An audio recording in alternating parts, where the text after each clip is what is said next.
Hello guys, luto ng aming ulam ni Lolo na blans na hipon. Ayan, so crunchy and yummy ang aking niluto na blans na hipon. Let's eat na guys.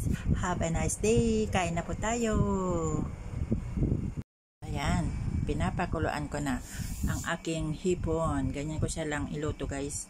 Ang pinakuloang hipon. Just i-blans ko lang sa kumukulong tubig. Then, sinalin ko lang dyan. Nilagyan ko ng asin, paminta, betchin, at saka ano pa nilagay ko dyan, bawang, sibuyas at saka luya. Ayan ang sahog niya guys.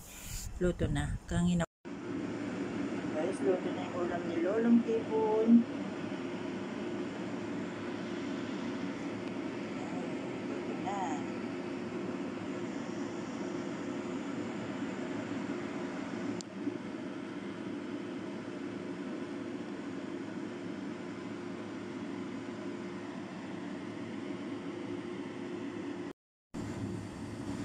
Ulam ni Lolong hipon.